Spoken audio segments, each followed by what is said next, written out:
Hello दोस्तों, स्वागत है आपका हमारे यूट्यूब चैनल में। आज की स्टोरी बहुत ज़्यादा रोमांटिक होने वाली है, तो प्लीज़ चैनल को सब्सक्राइब करना ना भूलें। हवेली का भारी लकड़ी का दरवाज़ा एक ज़ोरदार आवाज़ के साथ खुला। काले रंग की फॉर्च्यूनर तेज़ी से घूमती हुई हवेली के विशाल अहाते में आकर रुकी। अंकित ने गाड़ी का दरवाज़ा पूरी ताकत से खोला, झटके से बाहर निकला और तेज़ी से दूसरी तरफ लपका। उसने लॉक खोलकर पूजा को बेहद सख्ती से खींचकर बाहर निकाला। पूजा इस अचानक हुए हमले के लिए मानसिक रूप से बिल्कुल तैयार नहीं थी। अंकित, क्या कर रहे हो? छोड़ो मुझे, मेरा हाथ दर्द हो रहा है।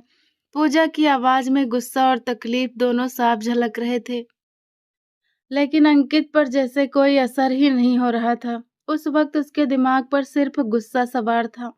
वो उसे गाड़ी से निकालकर घसीटता हुआ हवेली के अंदरूनी हिस्से की तरफ ले गया। लिविंग रूम में मौजूद सब लोग बिल्कुल खामोश हो गए। किसी में इतनी हिम्मत नहीं थी कि अंकित सिंह राठौर के रास्ते में खड़ा हो सके। अंकित, होश में आओ, सब देख रहे हैं, छोड़ो मुझे। पूजा ने तड़प कर अपना हाथ छुड़ाने की कोशिश दोबारा की, मगर अंकित की मजबूत उंगलियां उसकी नाजुक कलाई में और गहराई से धंस गई। कमरे में दाखिल होते ही उसने पूजा को एक झटके से बेड पर पटक दिया।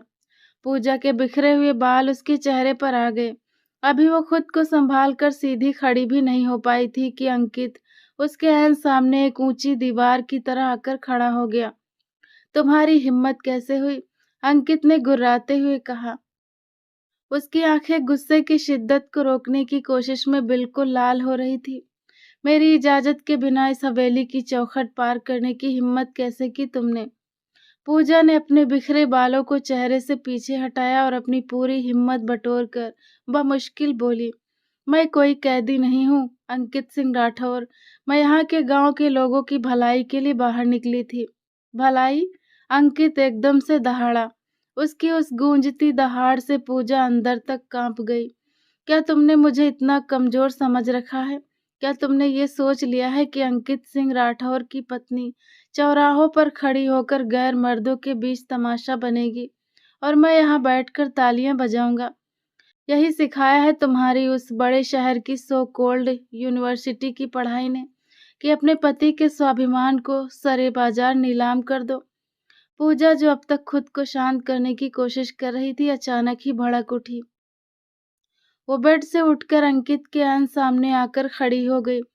कद में वो बमुश्किल अंकित के कंधे तक आती थी, लेकिन उसकी आंखों में इस वक्त एक अजीब सी जिद और आग थी। अपनी जुबान को लगाम दो अंकित, मैं किसी चौराहे पर तमाशा बनकर नहीं खड़ी थी। मैं उस टूटे हुए सरकारी स्कूल में खड़ी थी जहां बच्चियों का भविष्य अपनी आखिरी सांसें ले रहा था। मैं वहां उन गरीब औरतों के दुख सुनने गई थी जिन्हें आप जैसे रसूखदार लोग अपने पैरों की जूती के बराबर भी नहीं समझते। अंकित ने पलक झपकते ही पूजा के जबड़े को अपनी मजबूत गिरफ्त में लिया और उसे पीछे की तरफ धकेलते हुए दीवार से जा लगाया। इन औरतों के दुख बांटने के लिए मैं तुम्हें इस घर में शादी करके नहीं लाया था। तुम यहाँ एक समझौते के तहत इस खानदान के बंधनों में आई हो, कोई सोशल एक्टिविस्ट बनकर नहीं। तुम्हें इस हवेली की चार दीवारी में रहकर मेरा हुक्म मानना होगा। सड़कों पर धूल छानने की कोई जरूरत नहीं है। पूजा ने खुद को उसकी पकड़ से छुड़ाने की पूरी कोशिश की, मगर अंकित की ग्रिप बहुत मजबूत थी। वो उसकी गिरफ्त में तड़प कर रह गई। इस समझौते की शादी के साथ साथ मैं आपकी पत्नी भी हूँ, और इसका मतलब है कि मैं इस घर की बहू और मालकिन हूँ। आप जानते हैं कि एक पत्नी और एक जागीर में फर्क होता है। आप मुझे अपनी जागीर समझ रहे हैं, जिस पर सिर्फ आपका हक है। आपको मेरी इज्जत की फिक्र नहीं है। आपको फिक्र है तो सिर्फ इस बात की कि लोग क्या कहेंगे। आपको डर है कि अगर मैंने उन लड़कियों को पढ़ा दिया, अगर मैंने उन्हें जागरूक कर दिया, तो आपकी ये तानाशाही खतरे में पड़ जाएगी।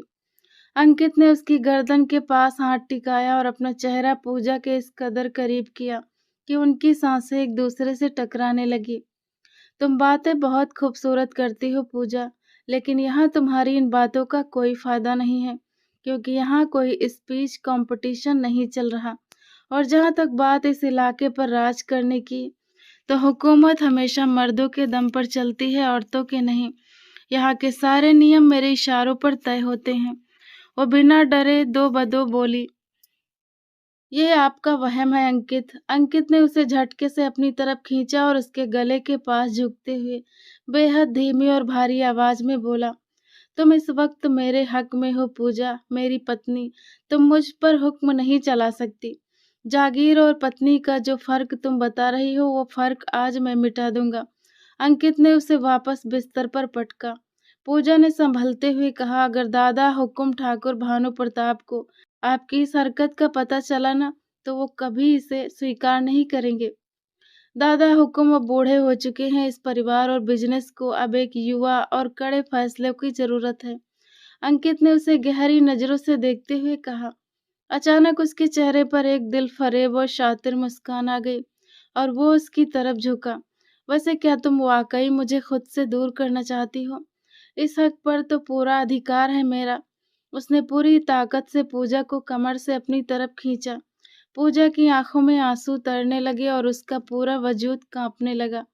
यही उसका आखिरी वार होता था, जिसके सामने अंकित अक्सर अपने हथियार डाल देता था। सजा? आप मुझे और क्या सजा देंगे?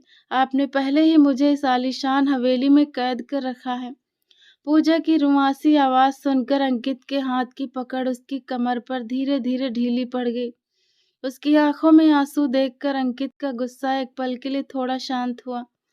फिर उसे अपने और नजदीक करते हुए वो बेहद धीमी आवाज में बोला, तुम ऐसी हरकतें क्यों करती हो पूजा, जो मुझे बर्दाश्त नहीं है? और तुम ये बात भी बहुत अच्छी तरीके से जानती हो कि मैं तुम्हें कोई गंभीर तकलीफ नहीं पहुंचा सकता। ना जाने तुमने मुझ पर ऐसा कौन सा जादू कर दिया है कि मैं चाह कर भी तुम्हें सजा नहीं दे पाता। पूजा ने जब अपनी कमर पर उसकी उंगलियों का एहसास महसूस किया, तो वो बुरी तरह से घबरा गई। मैं मैं कुछ भी गलत नहीं कर रही थी। अंकित ने तुरंत उसके लबों पर अपनी उंगली रख दी। इस बारे में हम बाद में तफसील से बात करेंगे। फिलहाल गुस्से और तनाव की वजह से मेरे सर में बहुत तेज दर्द हो रहा है। मेरे अंदर इस वक्त जो बेचैनी है, उसे सिर्फ तुम ही शांत कर सकती हो। ये कहकर उसने पूजा का हाथ उठाकर अपनी शर्ट के ऊपरी हिस्से पर रखा। बटन खोलो। उसने पूजा को अपनी शर्ट के बटन खोलने का हुक्म दिया, तो पूजा के हाथ एक पल के लिए कांपने लगे। लेकिन अगले ही पल उसने अंदर से खुद को मजबूत बना लिया। वो एक खास मकसद लेकर इस घर में आई थी और हर हाल में उसे अपने मकसद को पूरा करना था। वो अपने कांपते हुए हाथों से अंकित की शर्ट के बटन खोलने लगी। इस दौरान अंकित की नजरें लगातार उसके चेहरे के उतार चढ़ाव पर जमी हुई थी। तुम बहुत खूबसूरत हो पूजा। अचानक ही अंकित ने उसकी ठुड्डी को अपनी उंगलियों से पकड़ा और उसका चेहरा ऊपर उठाया। लेकिन तुम हद से ज्यादा जिद्दी हो, और जिद्दी औरतें ज्यादा समय तक अपने पति के दिल पर राज नहीं कर पाती। एक वक्त आता है जब मर्द खूबसूरत से खूबसूरत औरत से भी ऊब जाता है, और उसकी वजह उस औरत की कड़वी जुबान और बदतमीजी होती है। मैं नहीं चाहता कि तुम्हारे और मेरे मामले में ऐसा कुछ हो। ये कहकर उसने अपना चेहरा पूजा के बालों के पास छुपाया। जैसे ही उसके होंठ पूजा की गर्दन के पास छुए, पूजा के पूरे वजूद को एक झटका लगा। जब भी यह शख्स उसके इतने नजदीक आता, उसकी हालत इसी तरह बेकाबू होने लगती थी। और हर बार अंकित को भी यही महसूस होता था कि जैसे वो पहली बार पूजा के करीब जा रहा हो, क्योंकि हर बार पूजा की घबराहट और धड़कनें पहले से भी ज्यादा तेज होती थी। क्या आप क्या आप मुझसे वाकई प्यार करते हैं अंकित? पूजा ने जब उसकी सांसों की तपिश अपनी गर्दन पर महसूस की, तो उसने तेजी से यह सवाल पूछा ताकि उसका ध्यान भटका सके। लेकिन अंकित का ध्यान भटकाना इतना आसान नहीं था। अंकित ने उसकी गर्दन पर हल्का सा दबाव बनाया और फिर उसके चेहरे के पास आते हुए बोला, प्यार करता हूँ या नहीं, इस बारे में तो मुझे नहीं पता पूजा, लेकिन मुझे इतना अच्छे से अंदाजा है कि तुम मेरा जुनून बन चुकी हो। उसके चेहरे को अपने दोनों हाथों के घेरे में लेते हुए उसने आगे कहा, मैंने कभी नहीं सोचा था कि दुश्मनों के परिवार से आई हुई लड़की मेरे लिए इस कदर खास हो जाएगी। ये कहकर उसने अधिकार से पूजा के होठों को छुआ, जिससे पूजा ने बेचैनी से अपनी सांसें रोकी। अंकित एक दिल फरेब अंदाज में मुस्कुराया। उसने उसे उठाकर अपनी गोद में बिठा लिया था और अगले ही पल वो उसके बालों को पीछे की तरफ समेटते हुए उसे पूरी शिद्दत से चूमने लगा। जैसे जैसे उसकी करीबी बढ़ती जा रही थी, वैसे वैसे पूजा की घबराहट और सिसकियों में भी इजाफा हो रहा था। वो खुद को बहुत ज्यादा बेचैन महसूस कर रही थी। अंकित, प्लीज रुक जाइए। मैं पहले ही आज बहुत ज्यादा थक चुकी हूँ। मुझ में इस वक्त और हिम्मत नहीं है। पूजा ने अपने हाथ उसके कंधों पर टिकाते हुए कहा। अंकित अजीब से सम्मोहन वाले अंदाज में मुस्कुराया। तुम्हारी ये घबराहट देखकर अंदाजा हो रहा है कि तुम्हें थकान से ज्यादा इस नजदीकी की चाहत है। ये कहकर वो एक बार फिर उसके करीब आने लगा। तुम सोच भी नहीं सकती हो पूजा, तुम्हारे इस रूप ने मुझ पर कितना बड़ा जादू किया हुआ है। मुझे तुम्हारे अलावा कुछ और नजर ही नहीं आता। ये कहकर अंकित ने उसकी धड़कनों की रफ्तार को अपने काबू में ले लिया।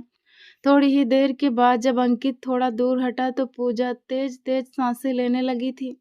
उन दोनों की नजरें एक दूसरे से मिली हुई थी। पूजा के चेहरे पर अंकित की नजदीकी के रंग साफ फैले हुए थे।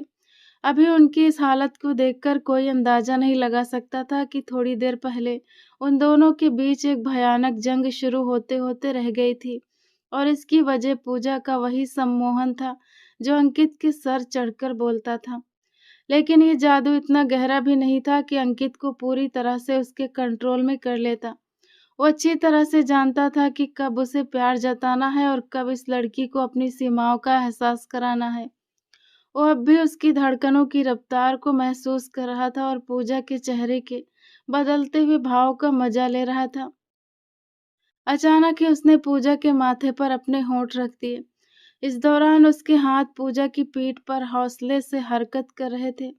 वो उसके माथे और गालों को चूमने लगा, और जब उसने अचानक थोड़ा शरारती अंदाज अपनाया तो पूजा ने बेचैनी से करवट बदलते हुए कहा, क्या कर रहे हैं आप? मुझे दर्द होता है।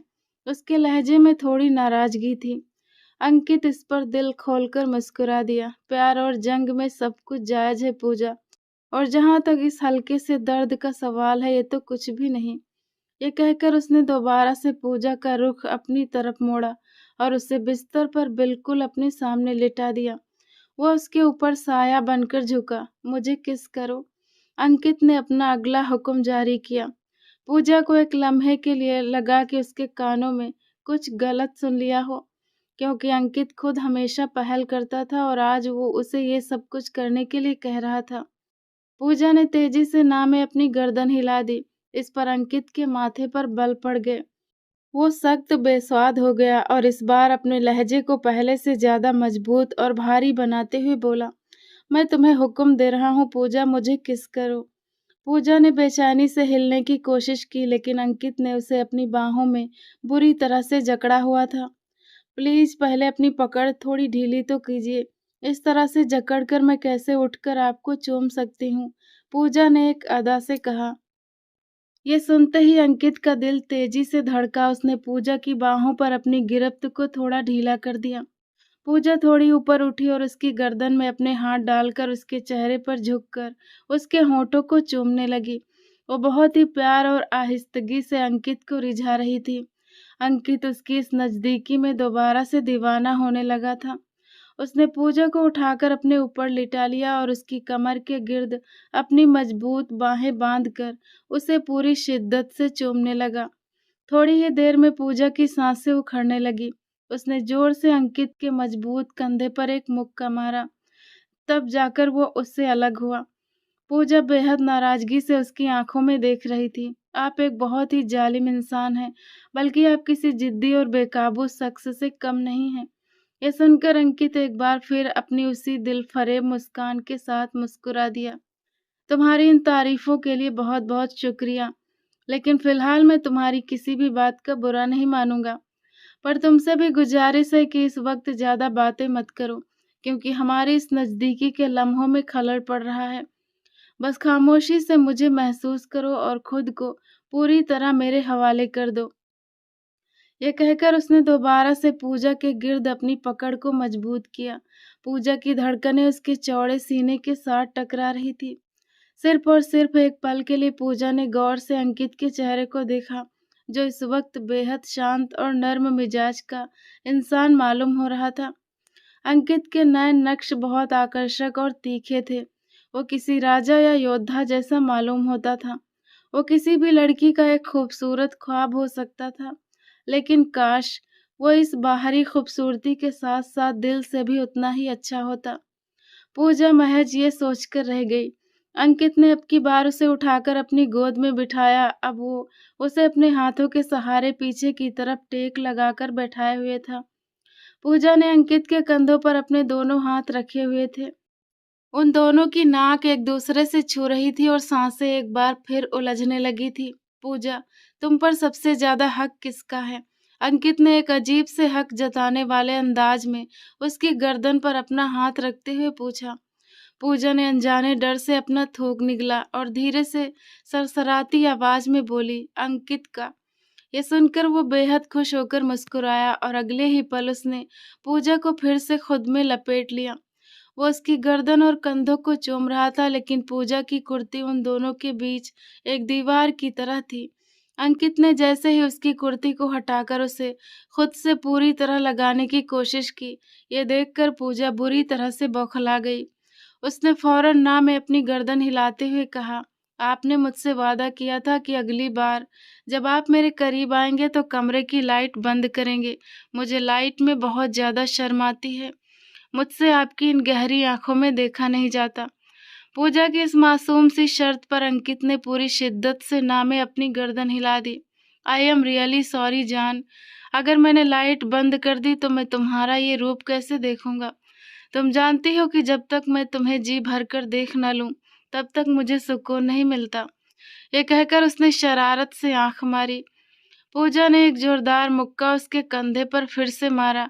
मैं आपसे सच में नाराज हूँ। आपने आज ही मुझे इतनी खरी खोटी सुनाई और मुझे बार बार उस पुराने समझौते की याद दिलाई। मैंने तुम्हें कहा है ना मेरी प्यारी लड़की, हम बाद में इन सारी चीजों पर आराम से बात करेंगे। फिलहाल इस नाराजगी को भी साइड में रखो। मैं अच्छी तरह जानता हूँ कि तुम भी मेरे पास आने के लिए उतनी ही बेचैन हो। पिछले कई दिनों से बिजनेस के सिलसिले में मैं तुम्हें वक्त नहीं दे पा रहा था और ना ही तुम्हें महसूस कर पा रहा था। मुझे पता है कि तुम्हारी धड़कनें भी मेरे लिए तड़प रही थी। अंकित के इस बेबाक और सीधे अंदाज पर पूजा की जैसे बोलती ही बंद हो गई। वो जो खुद को बहुत मजबूत इरादों वाली समझती थी, अंकित की इस तरह की बेबाक बातों पर बुरी तरह से झेप जाती थी। अंकित ने जब दोबारा उसकी तरफ हाथ बढ़ाना चाहा तो वो फिर से बोल पड़ी, मगर अंकित, आप कभी तो अपना वादा पूरा कर लिया कीजिए। आप हमेशा मुझे बस अपनी बातों में फंसाते हैं और फिर बाद में मुकर जाते हैं। ऐसा तो किसी किताब में नहीं लिखा है। देखो मेरी प्यारी लड़की, अब तुम मुझे गुस्सा दिला रही हो पूजा। मैं नहीं चाहता कि मैं तुम्हें कोई तकलीफ पहुंचाऊं। मैं बहुत प्यार से तुम्हें अपना बनाना चाहता हूं। मुझे अपने मामले में वो क्रूर इंसान बनने पर मजबूर मत करो, जो मैं असल में बनना नहीं चाहता। ये सुनकर पूजा ने अपने हाथ अंकित के कंधों के ऊपर से हटा लिए। उसने अपने शरीर को भी बिल्कुल ढीला छोड़ दिया, क्योंकि वो वाकई में फिलहाल अंकित के भयंकर गुस्से का सामना करने के लिए तैयार नहीं थी। आज भी पूरा दिन गांव की धूल और धूप में भटकने के बाद उसका पूरा बदन टूट रहा था। उसने सोचा था कि घर पहुंचने के बाद वो चैन से अपनी नींद पूरी करेगी। उसे लग रहा था कि अंकित अगले एक हफ्ते तक शहर से वापस नहीं आएगा, इसीलिए वो खुलकर राहत की सांस लेगी और अपनी मनमर्जी करेगी। लेकिन ये इसकी बहुत बड़ी गलतफहमी साबित हुई। न जाने किस मुखाबिर ने अंकित तक ये खबर पहुंचा दी थी कि वो गांव का दौरा करने और लोगों को जगाने के लिए निकली है। फिर क्या था, अंकित अगले 1 घंटे के भीतर ही वहां पर पहुंच गया, जहां मैडम साहिबा पूरे जोश और प्रभाव के साथ अपना भाषण दे रही थी। अभी भी अंकित ने जब उसके कपड़ों को उसके बदन से अलग किया तो वो अचानक होश की दुनिया में आई और घबराकर फौरन अंकित से लिपट गई। वो खुद को उसकी बाहों में छुपाने की कोशिश कर रही थी। अंकित ने पूरी ताकत से उसे गले लगाया। पूजा को अपनी छाती में एक तेज और गहरा दर्द महसूस हो रहा था। अंकित, क्या कर रहे हैं? मुझे दर्द हो रहा है। इससे पहले कि वो कुछ और कह पाती, अंकित उसे पूरी तरह से अपनी बाहों के घेरे में ले चुका था और अब वो उसके सामने बिना किसी पर्दे के पूरी तरह से स्वाभाविक और सुंदर रूप में मौजूद थी। अंकित ने उसके इस रूप को पहले भी कई बार देखा हुआ था, लेकिन इस समय भी उसे लग रहा था जैसे वो ये अद्भुत नजारा पहली बार देख रहा हो। उसके होठों से एक हल्की सी सीटी निकली, जबकि पूजा ने फौरन शर्म के मारे अंकित की आंखों पर अपने दोनों हाथ रख दिए। थोड़ा सा तो लाज शर्म का ध्यान रखिए, आप में लज्जा नाम की कोई चीज नहीं है क्या? ये सुनकर अंकित ने उसके हाथों को अपनी आंखों से हटाते हुए बेहद धीमी और मादक आवाज में कहा, अगर मैं भी लज्जा और संकोच करने लगा तो क्या वंश आगे बढ़ाने के लिए बच्चे इंटरनेट से डाउनलोड करूंगा। और जहां तक तुम्हारा सवाल है, तुम पर तो मेरा पूरा अधिकार है और मैं जैसे चाहूं वैसे अपना ये अधिकार जता सकता हूं। तुम्हें इस सब से कोई आपत्ति नहीं होनी चाहिए। खामोशी से बस वो करती रहो जो मैं कहता हूँ। पूजा ने घबराहट में अपनी छाती पर हाथ रखे हुए थे। अंकित के माथे पर बल पड़ गए। उसने पूजा के दोनों हाथों को वहां से हटाया और उन्हें ऊपर की तरफ बिस्तर पर बांध दिया। खुद वो उसकी धड़कनों के करीब झुक गया और उसके बदन को चूमने लगा। पूजा के लबों से फिर से बेचैन और मदहोश कर देने वाली सिसकियां निकलने लगी। अंकित के बाल पूजा के हाथों की गिरफ्त में थे और वो लगातार बेसाख्ता उसका नाम पुकारे जा रही थी। दूसरी तरफ पूजा के लबों से अपना नाम सुनकर अंकित पूरी तरह बेकाबू होता जा रहा था। उसके बदन को अपनी छुअन से दहलाने के बाद अंकित ने उसकी नाभि और पेट को चूमना शुरू कर दिया था। इस दौरान उसके हाथ पूजा के नाजुक अंगों को हल्का हल्का दबा रहे थे। वो बुरी तरह से मचल रही थी, तड़प रही थी, लेकिन अंकित को तो जैसे किसी बात की परवाह ही नहीं थी। वो उसके इस आत्मसमर्पण और रूप का पूरा आनंद ले रहा था। तुम मेरे लिए बहुत ज्यादा अनमोल बन चुकी हो पूजा। यह कहकर वो दोबारा उसके होठों पर झुक गया और उनके रस को कतरा कतरा पीने लगा। पूजा के पूरे शरीर में हल्की हल्की सिहरन दौड़ रही थी। इससे पहले कि अंकित पूरी तरह से उसके वजूद में उतरता और दोनों एक दूसरे में खो जाते, पूजा तेजी से बीच में ही बोल पड़ी, आपने मुझसे वादा किया था अंकित, अभी आप बच्चों वाली जिम्मेदारी मेरे ऊपर नहीं डालेंगे। अंकित ने जब ये सुना तो उसने पूजा की आंखों में गहराई से झांकते हुए बेहद दिलफरेब और जादुई अंदाज में कहा, मगर अब मैंने अपना विचार बदल दिया है पूजा। मैं चाहता हूँ कि जल्द से जल्द इस राठौर मेंशन को उसका नया उत्तराधिकारी और वारिस मिले। इसीलिए इस काम में तुम्हें भी मेरा पूरा साथ देना होगा। पूजा ने जैसे ही ये सुना, उसकी आंखें गहरे डर से फैल गईं। इससे पहले कि वो विरोध में कुछ और कह पाती, अंकित फिर से उसके लेकिन अंकित में एक ऐसा नशा था जो पूजा को हर बार बहकने पर मजबूर कर देता था और वो खुद से किया हुआ वादा तोड़ देती थी। अभी भी जब अंकित उससे अपना अधिकार वसूल करके अलग हुआ तो पूजा उसे शिकायती नजरों से देख रही थी। I am really sorry baby, मैं तुम्हें तकलीफ नहीं पहुंचाना चाहता था। ये कहकर वो बेड के सहारे टिक कर बैठ गया। उसने अपनी बाहें फैलाई तो पूजा भी खिसकती हुई उसके चौड़े सीने पर आकर लेट गई। वो दोबारा से उसकी धड़कनों की रफ्तार के साथ खेल रहा था। अब बस भी कीजिए, पूजा ने सरसराती हुई आवाज में कहा, क्या प्रॉब्लम है तुम्हें? मेरी पत्नी हो तुम, मैं तुम पर पूरा अधिकार रखता हूँ। मैं जैसे चाहूँ वैसे तुम्हें अपने करीब रखूं। तुम्हें इससे कोई प्रॉब्लम नहीं होनी चाहिए। यह कहकर वो एक पल के लिए खामोश हुआ और फिर गंभीर आवाज में बोला, देखो मैं तुम्हें आखिरी वार्निंग दे रहा हूँ, दोबारा मेरे मामलों में दखल देने की कोशिश मत करना, नहीं तो मैं बहुत बुरे तरीके से पेश आऊंगा। तुम मुझे जितना साधारण समझ रही हो ना, मैं उतना कमजोर भी नहीं हूँ। मैं मानता हूँ कि तुम मुझे अच्छी लगती हो, मेरा जुनून बन गई हो, लेकिन इसका मतलब ये नहीं है कि तुम्हारा जो मन करेगा तुम वो करने लग जाओगी और मैं तुमसे पूछूंगा भी नहीं। पूजा, मेरे कुछ नियम हैं जो इस इलाके के सभी लोगों पर लागू होते हैं। इन लोगों में तुम भी आती हो और तुम्हारा कर्तव्य बनता है कि तुम मेरे नियमों का पालन करो।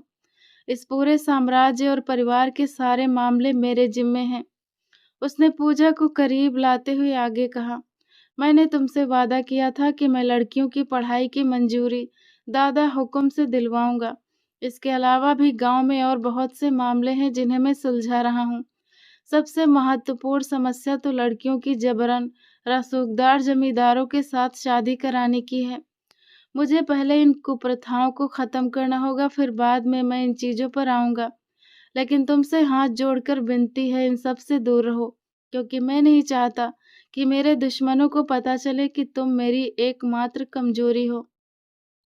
सब दुनिया वालों के सामने तुम्हारी पहचान इस हवेली में एक समझौते के तहत आई हुई बहू की है, और जब तक मेरे सारे संकट खत्म नहीं हो जाते तब तक ऐसा ही चलेगा।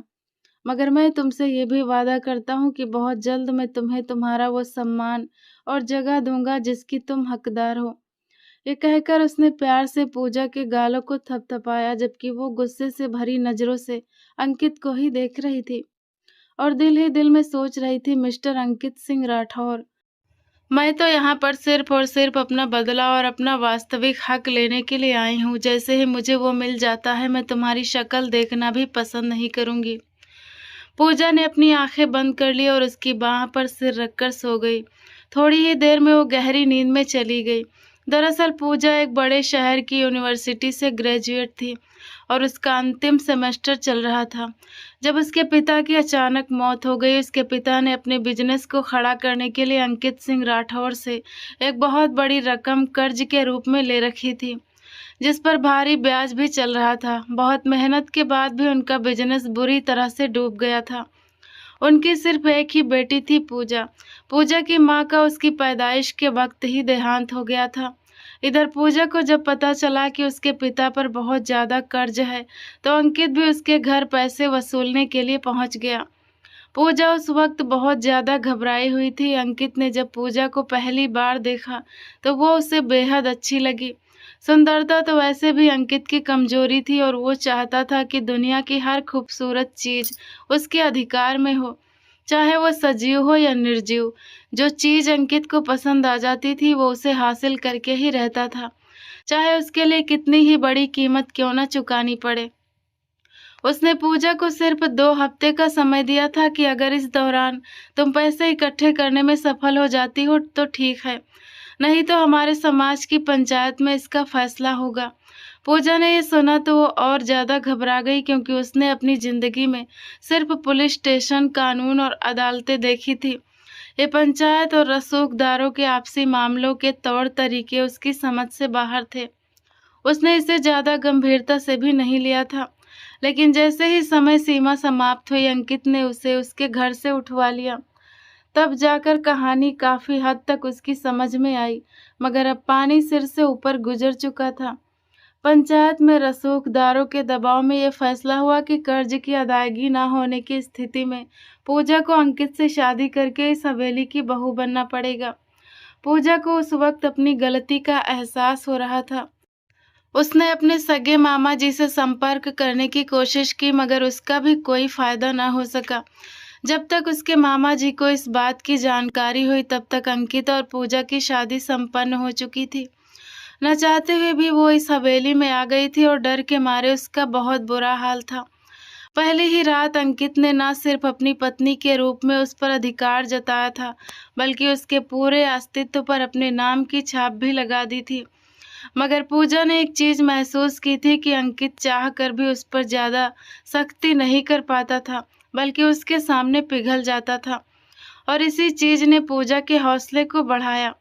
फिर जब उसने अपने मामा जी से बात की, जो कि पुलिस विभाग में एक बहुत बड़े और वरिष्ठ अधिकारी थे, तो उन्होंने कहा कि बिना किसी ठोस सबूत के वो भी इस रसूखदार परिवार के खिलाफ कुछ भी नहीं कर सकते। उन्होंने पूजा से वादा किया कि वो उसे अंकित के चंगुल से मुक्ति दिलाएंगे, लेकिन बदले में पूजा को अंकित की अलमारी से एक गोपनीय फाइल तलाश करनी पड़ेगी, जिसमें अंकित के सारे गैर कानूनी कामों और घोटालों का पूरा ब्यौरा है। जैसे ही उन्हें वो फाइल मिल जाएगी, वो पूजा को भी अंकित के चंगुल से निकाल लेंगे। और इसके बाद से ही पूजा ने अपना सिर्फ एक ही लक्ष्य बना लिया कि वो अंकित को अपने झूठे प्यार के जाल में फंसाकर बेवकूफ बनाएगी और उससे वो फाइल हासिल करेगी। सुबह जब पूजा सोकर उठी तो उसे अपनी छाती पर भारीपन का एहसास हुआ। उसने देखा कि अंकित ने अपना सिर उसके छाती पर रखा हुआ था। अरे अंकित, क्या कर रहे हैं आप? दर्द हो रहा है मुझे, आप बहुत भारी हैं। उसने अंकित को हटाने की कोशिश की, मगर वो और भी ज्यादा करीब आते हुए उससे लिपट कर लेट गया। मुझे परेशान मत करो पूजा, मुझे बहुत नींद आ रही है। यह कहकर अंकित ने शरारत से उसके बदन पर हल्का सा दबाव बनाया तो एक चीख पूजा के होंठों से निकली। अंकित हंसता हुआ उससे दूर होकर बैठ गया। एक तो तुम छोटी-छोटी बात पर चिल्लाती रहती हो, थोड़ा-सा धैर्य रखना सीखो ताकि ज़िंदगी आसानी से गुज़रे। अंकित ने कहा। पूजा ने उसे बेहद नाराज़गी से घूरा और पीछे बेड के सिरहाने से टिक कर बैठ गई। क्या तुम मुझसे सच में प्यार करती हो? अंकित ने एक अजीब से भाव के साथ उसके चेहरे को देखते हुए पूछा। पूजा एक पल के लिए घबरा गई। वो चाहती थी कि वो सच बोले और उसे साफ-साफ बताए कि वो उससे कितनी नफ़रत करती है और वो इस हवेली में सिर्फ़ और सिर्फ़ उस फ़ाइल की वज़ह से रुकी हुई है। अगर उसका बस चले तो वो अभी और इसी वक़्त इस हवेली से भाग जाए, क्योंकि अंकित ही वो शख़्स था जिसने उसके साथ ज़बरदस्ती शादी की थी। चूँकि वो ये सारी बातें अंकित के मुँह पर नहीं कह सकती थी, इसीलिए उसने एक गहरी साँस छोड़ी और धीमे से मुस्कुराते हुए बोली, बिल्कुल, मैं आपसे बहुत ज़्यादा प्यार करती हूँ। ये कहकर वो उसकी गोद में आकर बैठ गई और एक बार फिर उसके होठों को चूमने लगी। उसका लचीला बदन अंकित की बाहों में बल खा रहा था। अंकित को उसकी यही अदाएं सबसे ज़्यादा आकर्षित करती थी। जब भी वो खुद से पहल करती तो अंकित की भावनाएं भी भड़क उठती थी। अंकित ने दोबारा उसे बेड पर पटका और एक बार फिर उस पर पूरी तरह से हावी हो गया। पूजा के मुंह से दबी-दबी सी सिसकियां निकलने लगी। थोड़ी ही देर के बाद जब अंकित दूर हटा तो वो गहरी-गहरी सांस लेते हुए बोली, आपने मुझसे वादा किया था कि आज आप मुझे अपने साथ अपने फार्म हाउस पर लेकर जाएंगे। अंकित एक पल के लिए चौंक गया। आखिर तुम्हें वहां क्या करना है? वो तो मर्दों के बैठने और काम करने की जगह है। तुम्हारा वहां क्या काम है? ये सुनकर पूजा तेजी से बोली, मुझे उत्सुकता है, मैं हर वो जगह देखना चाहती हूँ जहाँ पर आप अपना समय बिताते हैं। और क्या पता आपने वहां पर अपनी कोई दूसरी पत्नी छुपा कर रखी हो। ये सुनकर तो अंकित ने एक जोरदार ठहाका लगाया। मैं अभी ठीक तरह से तुम्हें नहीं संभाल पा रहा हूँ, दूसरी पत्नी को कैसे संभालूंगा? इसीलिए ये विचार तो अपने दिमाग से निकाल ही दो कि तुम्हारे अलावा मैं कोई और शादी करूंगा, क्योंकि तुम मेरी सारी जरूरतें पूरी करने के लिए काफी हो। उसके गालों को प्यार से छूते हुए वो बोला। पूजा ने मुस्कुराने की कोशिश की मगर वो दिल से मुस्कुरा नहीं सकी। चलो ठीक है, मैं आज तुम्हें अपने फार्म हाउस पर लेकर जाऊंगा, लेकिन सिर्फ और सिर्फ थोड़ी देर के लिए, अंकित ने कहा। पूजा एकदम से बहुत ज्यादा उत्साहित हो गई। वो फौरन वॉशरूम की तरफ भागी और शीशे में जाकर अपना रूप देखने लगी। उसने अनजाने में अपनी गर्दन पर हाथ रखा जहां अब भी अंकित के जुनून के निशान मौजूद थे। उसे वहां हल्की सी तकलीफ और पूरे शरीर में एक सिहरन सी महसूस हो रही थी। उसे अपने मामा जी की वो बात भी याद आई जिन्होंने बताया था कि उसके पिता की अचानक हुई मौत के पीछे भी शायद अंकित का ही हाथ है। मैं बहुत जल्द ये भी साबित कर दूंगा। जब पूजा ने मामा जी के शब्द सुने थे तो उसके अंदर प्रतिशोध की आग और अधिक भड़क उठी थी। जब वो तैयार होकर बाहर निकली तो अंकित बालकनी में खड़ा सिगरेट पी रहा था। वो उसके पीछे जाकर खड़ी हो गई। अंकित ने उसकी मौजूदगी को महसूस किया तो धीमी आवाज में उससे सवाल करने लगा, पूजा, तुम जानती हो मुझे इस दुनिया में सबसे ज्यादा नफरत किस तरह के व्यक्ति से है? मुझे कैसे मालूम हो सकता है? आपने कभी मुझे बताना पसंद ही नहीं किया। पूजा ने बेहद रूखे लहजे में उत्तर दिया। चलो तुम्हें मैं आज बता देता हूँ, हो सकता है ये तुम्हारे भी काम आए। उसे अपनी नजरों के घेरे में लेते हुए वो बोला, मुझे इस दुनिया में सबसे ज्यादा नफरत एक ढोंगी और धोखेबाज इंसान से है, जो मुंह पर कुछ और होता है और पीठ पीछे कुछ और। यह कहकर उसने पूजा की ठुड्डी को पकड़कर ऊपर उठाया। पूजा की आंखों में एकदम से डर फैल गया।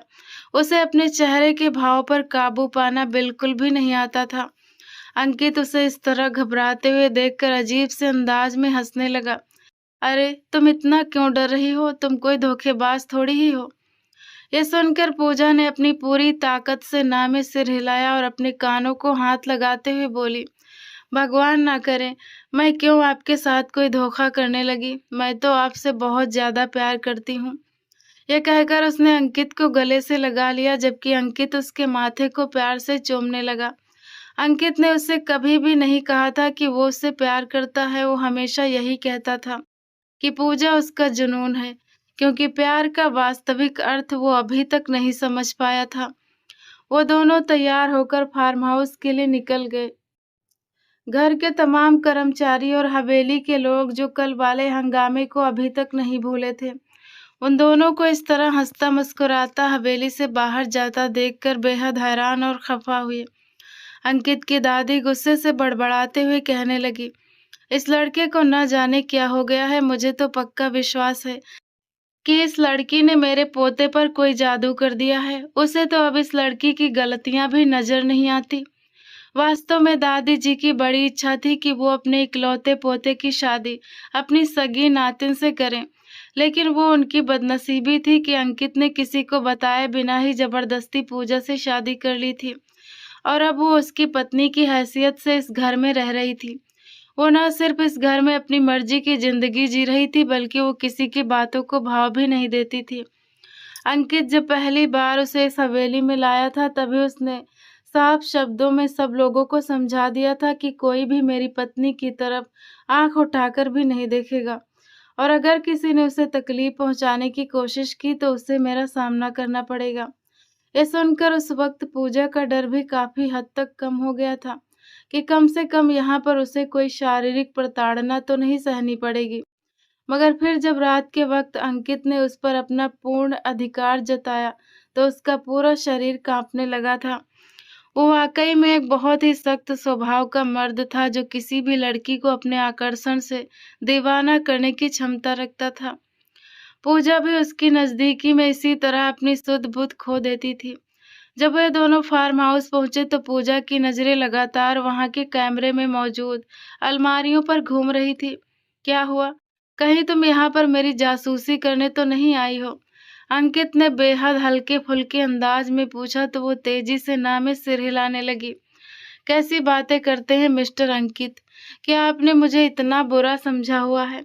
ये सुनकर अंकित व्यंग भरे अंदाज में मुस्कुराया।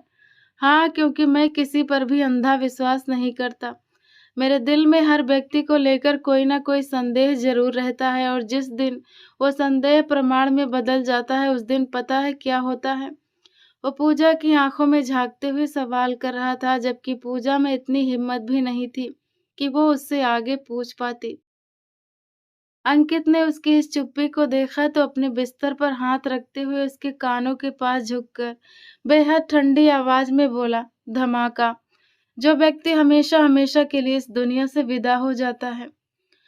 ये कहकर वो सीधा होकर खड़ा हो गया। मैं अभी बाहर बैठक में जा रहा हूँ, मुझे वहां कुछ जरूरी घोषणाएं करनी है। तब तक तुम यहीं पर बैठो, फिर मैं तुम्हें झील के किनारे लेकर चलूंगा, वहां बहुत ही सुंदर नजारे हैं। ये सुनकर पूजा ने तेजी से हाँ में गर्दन हिला दी और उसके जाते ही वहां मौजूद अलमारियों की छानबीन करने लगी। काफी देर तक उसे कुछ नहीं मिला। अचानक उसकी नजर एक नीले रंग की फाइल पर पड़ी तो उसके होंठों पर एक जीत की मुस्कान आ गई। इससे पहले कि वो उसे हाथ लगाती, अंकित की भारी आवाज कमरे में गूंजी, क्या हुआ? क्या ढूंढ रही हो तुम? पूजा के हाथों से वो फाइल छूटकर सीधे जमीन पर गिर गई। अंकित मजबूत कदम उठाता हुआ उसके पास आकर रुका और जमीन पर गिरी फाइल को देखकर एकदम से गुस्से में आ गया। तुम्हारा इससे क्या लेना देना? वो फाइल को उसकी आंखों के सामने लहराते हुए बोला। पूजा पूरी तरह से अनजान बनते हुए बोली, मैं तो बस पढ़ने के लिए कोई किताब ढूंढ रही थी। आपने मुझसे कहा था कि आप जल्दी वापस आ जाएंगे, लेकिन आपने इतनी देर लगा दी। वो छोटे बच्चों की तरह रोटते हुए उसका हाथ पकड़कर धीमे आवाज में बोली। अंकित ने मजबूती से अपनी मुट्ठी भींच ली। मैं प्रार्थना कर रहा हूँ कि जो कुछ तुम कह रही हो वो सच हो। ये कहकर उसने फाइल दोबारा से अलमारी में रख दी और उसका हाथ पकड़कर उसे कमरे से बाहर ले आया। मगर पूजा का दिल और दिमाग तो उसी कमरे के अंदर ही रह गया था जहां अंकित की बर्बादी का सबूत मौजूद था। लेकिन वो हैरान थी कि अंकित ने इतनी महत्वपूर्ण फाइल वहां इतने साधारण स्थान पर क्यों रखी है। शायद इस वजह से कि किसी को भी ये अनुमान न हो कि कोई इतनी जरूरी फाइल ऐसी आम जगह पर रख सकता है। अंकित और पूजा इस समय झील के किनारे खड़े थे। सूरज अस्त हो रहा था और शाम का नजारा बहुत ही खूबसूरत था। अंकित ने पूजा की कमर पर अपना हाथ रखा हुआ था। तुम जानती हो पूजा, मेरी हमेशा से यही इच्छा थी कि मेरा एक छोटा सा प्यारा सा परिवार हो। यह कहकर अंकित ने उसके पेट पर अपना हाथ रखा।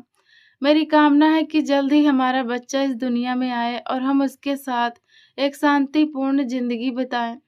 पूजा ने अंदर ही अंदर नफरत से अपना सर झटका। वो अंकित की संतान को जन्म नहीं देना चाहती थी, क्योंकि उसे डर था कि अंकित का बेटा भी उसी के जैसा होगा, अहंकारी, स्वेच्छाचारी और हद से ज्यादा कठोर।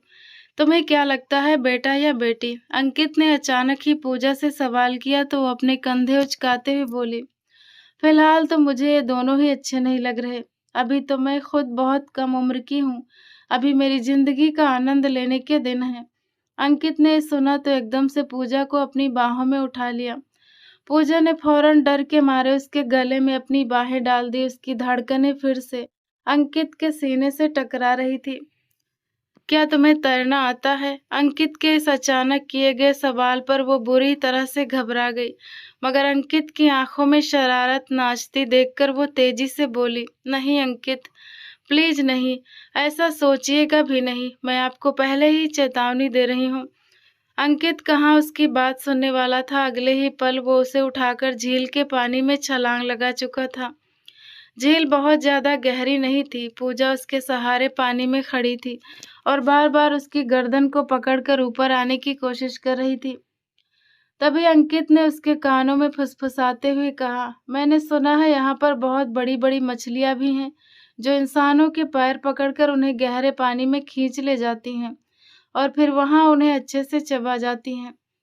ये सुनकर पूजा ने जोर जोर से चीखना शुरू कर दिया। अंकित ने फौरन उसके लबों पर अपना हाथ रखा और अपनी आंखें फैलाते हुए बोला, पागल लड़की, अगर ऐसे चीखोगी तो तुम्हारी आवाज सुनकर सब लोग फौरन यहाँ आ जाएंगे। चुप हो जाओ और ये चिल्लाना बंद करो, अगर तुम सुरक्षित बाहर निकलना चाहती हो तो। ये सुनकर पूजा पूरी तरह शांत हो गई और शिकायती नजरों से उसे देखने लगी। फिर वो दबे स्वर में बोली, अगर वहां मछलियां हैं तो फिर आप क्यों तैर रहे हैं? अगर आपको मरने का इतना ही शौक है तो अकेले ही अपना शौक पूरा कीजिए। मुझे आपने किस खुशी में यहाँ अपने साथ अटका रखा है? अंकित ने तुरंत जवाब दिया, मैंने तुम्हें अटकाया नहीं है, मैंने तो तुम्हें अपनी बाहों में उठाया हुआ है। ये कहकर अंकित ने उसके गिर्द अपनी पकड़ को और मजबूत कर लिया और उसके भीगे हुए होठों को चूमने लगा। पूजा ने अपना हाथ फौरन उसकी गर्दन पर टिका दिया। थोड़ी देर के बाद वो भी इसकी छुअन का साथ देने लगी थी। वे दोनों पानी के बीच एक दूसरे में पूरी तरह खो गए थे। जब पूजा वापस होश की दुनिया में आई तो बोली, क्या कर रहे हैं आप? हम इस वक्त खुले पानी में मौजूद हैं मेरी जान। तुम्हें यह बात बहुत देर से याद आई है। ये कहकर अंकित ने उसकी कमर को अपने एक हाथ के घेरे में ले लिया। पूजा जो पकड़ ढीली होते ही पानी में डूबने लगी थी, फिर से उसके ऊपर संभल गई और अपने पैरों को उसके गिर्द लपेटकर उसके सहारे टिक गई। अंकित उसके शरीर के इस आकर्षण को महसूस कर ही रहा था कि अचानक पूजा को लगा जैसे वो उसके कपड़े ढील करने का प्रयास कर रहा हो। पूजा तेजी से बोली, हम इस वक्त एक सार्वजनिक झील पर हैं। ये हमारा निजी कमरा नहीं है। चिंता मत करो, इस तरफ कोई भी नहीं आता। दूर मोड़ पर मेरे सुरक्षा कर्मी मौजूद हैं। उन्हें अच्छी तरह पता है कि किसी को भी इधर आने की इजाजत नहीं देनी है। ये कहकर अंकित ने जब उसकी भीगी हुई कुर्ती को थोड़ा हटाया तो पानी के भीतर भी उसका बदन किसी मोती की तरह चमक रहा था। अंकित एक बार फिर पूरी तरह दीवाना होने लगा था। मेरी इच्छा है कि हम एक बार यहाँ इस खुले माहौल में पति पत्नी के संबंध का आनंद लेकर देखें, अंकित ने कहा। पूजा ने सोचकर ही अंदर से एक सिहरन महसूस की। भगवान के लिए ऐसा मत कीजिए, मेरा अभी ऐसा कुछ भी करने का कोई विचार नहीं है। ठीक है, तो फिर ऐसा करते हैं, मैं तुम्हें तैरना सिखाता हूँ।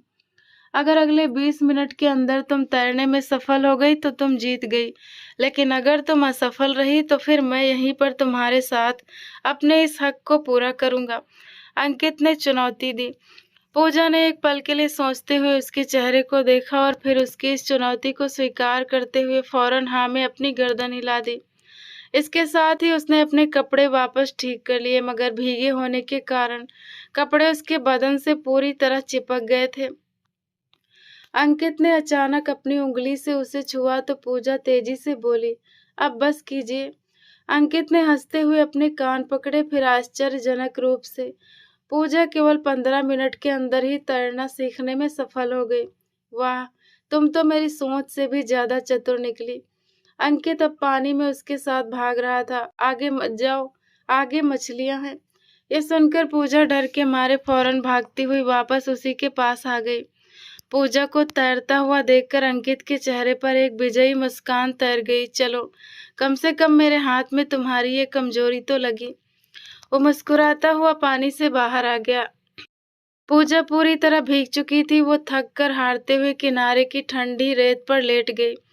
आप तो कहते हैं कि आप किसी की भी नज़र मुझ पर बर्दाश्त नहीं कर सकते, और अब जब मैं इस हालत में सबके सामने वापस जाऊंगी तो लोग क्या कहेंगे? ये कहकर वो दाईं तरफ करवट बदल कर लेट गई। भीगे होने के कारण उसकी कुर्ती उसके बदन से चिपकी हुई थी और उसके शरीर के उभार साफ झलक रहे थे। अंकित ने चाह कर भी अपनी नजरें उसकी इस मादक हालत से चुराई, पर उसका दिल तेजी से धड़का। मेरा यहाँ पास में ही एक छोटा सा निजी गेस्ट हाउस बना हुआ है, वहां चलकर तुम मेरे कपड़े पहन सकती हो। चलो आओ, आज की रात हम वहीं पर बिताएंगे, क्योंकि कल का क्या भरोसा। वो बात करते करते अचानक खामोश हो गया। क्या क्या मतलब है आपका? मैं समझी नहीं। अंकित ने एक गहरी सांस छोड़ी। तुम्हें समझने की आवश्यकता भी नहीं है। वैसे पूजा, क्या तुम्हें पता है मैं जिंदगी में सिर्फ एक ही बार किसी इंसान को आजमाता हूँ। यदि वो मेरी कसौटी पर खरा नहीं उतरता तो मैं उसे हमेशा हमेशा के लिए छोड़ देता हूँ, चाहे वो मेरे लिए कितना ही प्यारा क्यों ना हो। इसीलिए तुम्हारे लिए मेरी एक सलाह है, जो भी करना बहुत सोच समझ कर करना, क्योंकि कल तक तुम सिर्फ मेरा जुनून थी, आज तुम मेरा प्यार बन गई हो। मैं नहीं चाहता कि कल को तुम दोबारा से मेरी नफरत बन जाओ। पूजा पूरी तरह से चुप हो गई। वो शक्तिशाली मर्द उसके सामने अपने गहरे प्यार का इजहार कर रहा था। हाँ, ये सच था। उसका दिल अजीब से अंदाज में धड़का, लेकिन जैसे ही उसने अपने मामा जी की बातें याद आई, उसने अपने दिल को पत्थर बना लिया। ये बात सच थी कि अंकित की नज़दीकी उसके लम्स उसे मदहोश कर देते थे, लेकिन थोड़े से आनंद के लिए वो सारी जिंदगी की प्रताड़ना नहीं सहना चाहती थी। उसे भी डर था कि जिस दिन अंकित का उससे मन भर गया, कहीं वो उसे जान से न मार दे, बिल्कुल वैसे ही जैसे उसके मामा जी ने उसे डराया था कि ये रसूखदार लोग लड़कियों का इस्तेमाल करके उन्हें गायब कर देते हैं। रात का समय था। दोनों ने वहां एकांत में खाना खाया और अब वे उस छोटे से गेस्ट हाउस के बेडरूम में एक दूसरे की बाहों में सिमटे हुए थे। चारों तरफ एक गहरी और मादक खामोशी फैली हुई थी। पूजा का ध्यान बार बार भटक कर उसी फार्म हाउस वाले कमरे की तरफ जा रहा था, जहां वो नीली फाइल रखी थी। वो बस अंकित के सोने का इंतजार कर रही थी। आज मैं बहुत ज्यादा थक गई हूँ, उसने अंकित के चौड़े और नग्न सीने पर अपना नाजुक हाथ रखते हुए कहा। हाँ ठीक है, अंकित ने बेहद कोमल लहजे में जवाब दिया, जिसे सुनकर वो एक पल के लिए हैरान रह गई। मैं आपसे ये कहना चाहती हूँ कि मैं सोने लगी हूँ, प्लीज आज रात मुझे परेशान मत कीजिएगा।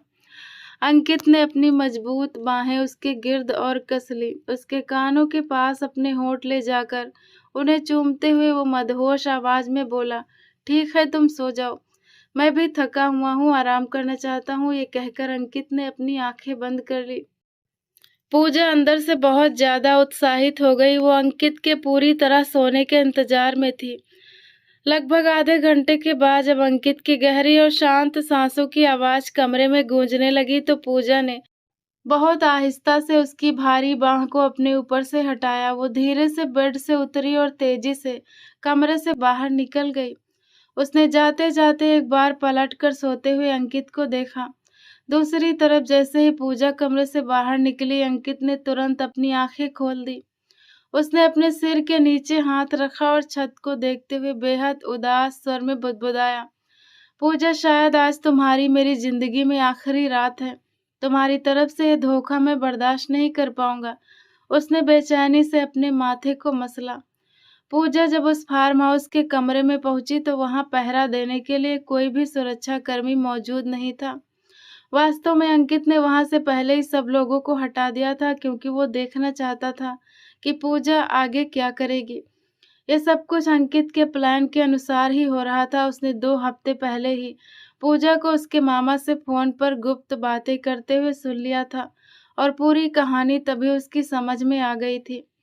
उसे पता चल गया था कि पूजा उससे प्यार नहीं करती, बल्कि वो बस उसे प्यार के जाल में फंसाकर बेवकूफ़ बना रही है। इस बात ने अंकित के दिल को बेतहाशा ठेस पहुंचाई थी। उसका दिल टूटकर बिखर गया था। पहली बार उसने जिंदगी में किसी लड़की को अपने दिल में जगह दी थी, लेकिन बदले में उसे केवल छल मिला था। उसके लिए ये आघात बहुत बड़ा था। पूजा को अलमारी से वो नीली फाइल मिल गई, लेकिन वो जैसे ही उसे लेकर पलटी, सामने अंकित खुद दरवाजे के बीचों बीच खड़ा था। क्या तुम इस फाइल को खोलकर देखना पसंद नहीं करोगी? उसने एक अजीब से शांत पर भयानक अंदाज में कहा। पूजा ने डर के मारे अपना थूक निगला और तेजी से पीछे की तरफ हटी। मैं तो बस यहाँ पर। इससे पहले कि वो कोई नया बहाना बनाती, अंकित ने अपना हाथ उठाकर उसे चुप होने का संकेत दिया। बस अब चुप हो जाओ। कोई भी नया नाटक करने की आवश्यकता नहीं है। अब मुझसे कोई और झूठ मत बोलना। मैं तुम पर विश्वास नहीं करूंगा। मैं तुम्हें सच भी नहीं बताना चाहता था। मैं चाहता था कि तुम भी बिल्कुल इसी तरह से अपने उन्हीं मामा के हाथों मारी जाओ, जिस तरह से तुम्हारे पिता मारे गए थे। ये सुनकर पूजा एकदम चीख पड़ी। झूठ! मेरे पापा को मेरे मामा जी ने नहीं, बल्कि आपने मारा है। अंकित अजीब सी उदासीन अंदाज में मुस्कुराया। ऐसा है तो फिर ठीक है। इस फाइल को खोलकर खुद देख लो। तुम्हें अंदाजा हो जाएगा कि तुम्हारा वो मामा क्यों इसके पीछे पड़ा है। निश्चित ही उसने तुम्हें ये भी कहा होगा कि इस फाइल को कभी मत खोलना, मगर मुझे पता था कि तुम खोलोगी और मैं चाहता था कि तुम इसे मेरे सामने ही खोलो। पूजा ने कांपते हाथों से जब उस फाइल को खोला तो उसके पैरों तले जमीन खिसक गई। वहां अंकित के खिलाफ एक भी सबूत नहीं था, बल्कि सारे पक्के कागजात उसके सगे मामा दिनेश, जो पुलिस विभाग में थे, उनके खिलाफ थे।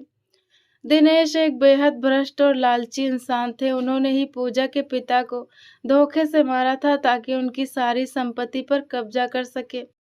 लेकिन बाद में उन्हें पता चला कि पिता ने अपनी संपत्ति अंकित के पास सुरक्षित रखवा दी थी। अंकित ही एकमात्र ऐसा व्यक्ति था जो उनके इस काले कारनामे को जानता था और उन्हें कानून के जरिए सजा दिलवाना चाहता था। जब से उसकी पूजा से शादी हुई थी, उसने दिनेश को बेनकाब करने का अपना प्रयास और तेज कर दिया था। मामा दिनेश दरअसल पूजा को अंकित के खिलाफ एक मोहरे की तरह इस्तेमाल करना चाहते थे, लेकिन इस चाल में वे बुरी तरह विफल हो गए। सिर्फ यही नहीं, वहां और भी फाइलें थी जो अंकित ने उसे दिखाई। पूजा को अपनी आंखों पर यकीन नहीं हो रहा था। उसने अनजाने में अपने होठों पर हाथ रख लिया और अपनी सिसकियों को दबाने का प्रयास करने लगी। अंकित! उसने रोते हुए कुछ कहना चाहा था, लेकिन अंकित ने उसी समय अपने सिक्योरिटी को आवाज दी। इस लड़की को वहीं ले जाकर छोड़ दो जहां से इसे उठाया था। सिर्फ 3 दिनों तक इसकी सुरक्षा करना, जब तक मैं इसके इस कपटी मामा को जेल की सलाखों के पीछे न भेज दूं। 3 दिनों के बाद वापस आ जाना। ये कहकर वो मुड़ा और वहां से चला गया। पूजा रोती हुई अंकित के पीछे भागने लगी, लेकिन सुरक्षा कर्मियों ने पूजा को पकड़ लिया और उसे गाड़ी की तरफ ले गया। पूजा खुद को छुड़ाने के लिए तड़पती रही। उसे अब एहसास हो रहा था कि उसने अपने जीवन की कितनी बड़ी भूल कर दी है। जिस मर्द ने उसकी जान बचाने की कोशिश की, जिसने उसे अपनी हवेली में आश्रय दिया और उसके लिए खुद को खतरों में डाला, वो उसी को अपना सबसे बड़ा दुश्मन मान बैठी थी। उसका मन कर रहा था कि वो अपने बाल नोच ले, पर अब कोई फायदा नहीं था। गाड़ी उसी पुराने घर के सामने आकर रुकी जहां से अंकित उसे लेकर आया था। उस सुरक्षा कर्मी ने उसे घर के एक सुरक्षित कमरे में देखा। उसे समय पर खाना मिलता रहा और ये सब 3 दिनों तक चलता रहा। और जैसे ही 3 दिन पूरे हुए, कानून ने मामा को सलाखों के पीछे पहुंचा दिया और वो सुरक्षा कर्मी भी वहां से हमेशा के लिए चला गया। अब पूजा पूरी तरह से आजाद थी। उसके पास वही आजादी थी जिसके लिए वो अंकित से लड़ती थी। अब वो अपनी मर्जी की मालकिन थी। कोई भी उस पर आदेश चलाने वाला नहीं था। मगर अब इस आजादी की उसे कोई चाह नहीं थी, क्योंकि वो अंकित की उस मीठी कैद की आदी हो चुकी थी। वो इस आजादी का क्या करती जो उसका सब कुछ ही उजड़ चुका था। उसने अंकित से संपर्क करने का प्रयास किया तो उसे पता चला कि अंकित ने उसका नंबर ब्लॉक कर दिया है। जब वह रोती हुई राठौर मैंसन पहुंची तो वो वहां भी नहीं था। वो सब कुछ छोड़कर अमेरिका चला गया था। पूजा को लग रहा था कि वो पागल हो जाएगी। लगभग 2 महीने उसने भयंकर मानसिक तनाव और डिप्रेशन में बिता दिए। फिर जब उसकी मौसी जी उससे मिलने आई तो उसकी ये हालत देखकर बेहद घबरा गई। उन्होंने पूजा को संभाला और अपने साथ अपने घर ले गई। पूजा धीरे धीरे जिंदगी की तरफ वापस आने लगी, लेकिन अब उसे अपनी उसी शत्रु से अगाध अटूट प्यार हो गया था, जिसकी वो कभी शक्ल भी देखना पसंद नहीं करती थी। पिछले कुछ दिनों से वो अपने शरीर में कुछ बदलाव महसूस कर रही थी। जब डॉक्टर को दिखाया तो पता चला कि वो प्रेग्नेंट है। ये खबर उसके लिए बहुत भावुक कर देने वाली थी। वो एक ऐसे मर्द के बच्चे की माँ बनने वाली थी जिसे अब उसके अस्तित्व में कोई रुचि नहीं बची थी। वो जो कभी उसके रूप की पूजा किया करता था, अब उसकी तरफ देखना भी नहीं चाहता था। उसकी मौसी ने उसे परामर्श दिया कि इस बारे में अंकित को बता दे, मगर पूजा ने साफ मना कर दिया। उसने खुद को संभालने के लिए दोबारा से यूनिवर्सिटी में अपनी आगे की पढ़ाई शुरू कर दी। लेकिन अंकित ने जाने से पहले उसके बैंक खाते में अच्छे खासे पैसे डलवाए थे। जब एक बड़ी रकम खाते से खर्च हुई तो अमेरिका में बैठे अंकित को भी इसकी सूचना मिल गई। दूसरी तरफ उसने अपने गुप्त आदमी भी पूजा की रक्षा के लिए छोड़े हुए थे। वह ना चाहते हुए भी उसकी हर खबर रखता था। उसे लगा था कि वो इस धोखेबाज लड़की को भूल जाएगा, लेकिन ये उसकी भूल थी। पूजा वास्तव में उसके दिल में पूरी तरह बस चुकी थी। वो बड़ी कठिनाई से खुद पर काबू रखे हुए था। इधर पूजा ने अपने मन को बिजी रखने के लिए एक छोटे स्कूल में बच्चों को पढ़ाना शुरू कर दिया था। एक दिन जब वो स्कूल से बाहर निकल रही थी तो उसने देखा कि सामने एक बड़ी बिल्डिंग के पास अंकित खड़ा था। वो किसी और आधुनिक लड़की के साथ बेहद हंस हंसकर बातें कर रहा था। यह दृश्य देखते ही पूजा के तन बदन में आग लग गई। महीनों का विरह, प्यार और ईर्ष्या एक साथ भड़क उठे। खुद पर काबू खोकर वो तेजी से आगे बढ़ी और अंकित के ऐन सामने जाकर खड़ी हो गई।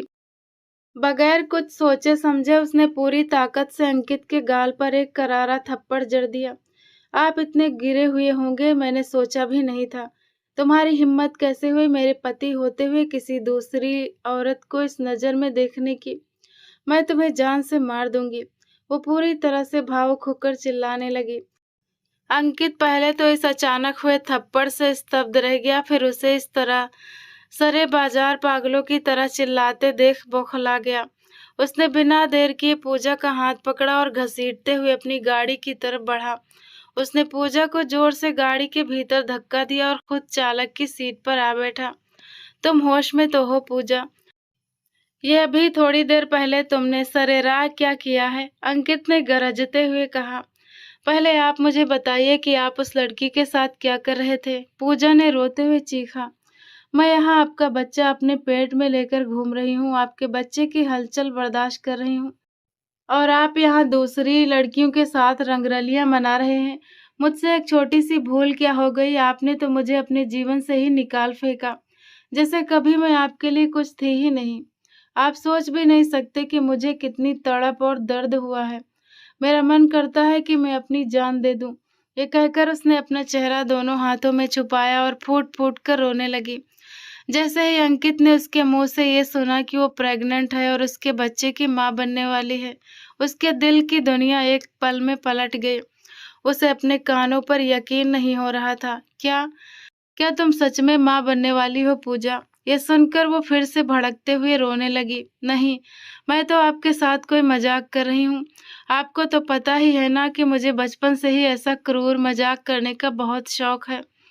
अंकित ने अगले ही पल अपनी सारी नाराजगी, सारा गुस्सा भुलाकर पूजा को पूरी ताकत से खींचकर अपने सीने से लगा लिया।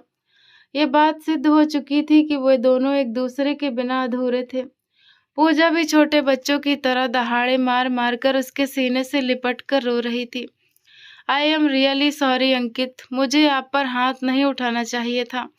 आप चाहे तो मुझसे कोई भी बदला ले ले, लेकिन प्लीज मुझे अब खुद से दूर मत कीजिएगा। मैं आपसे बहुत ज्यादा प्यार करने लगी हूँ। मैं आपके बिना मर जाऊंगी मिस्टर अंकित। आप चाहे तो मुझे उस हवेली में ताउम्र कैदी बनाकर रखें, मुझे कोई प्रॉब्लम नहीं है। मुझे आजादी नहीं चाहिए। मुझे बस आपकी बाहों के घेरे में रहना है, चाहे वो एक कमरे तक ही सीमित क्यों न हो।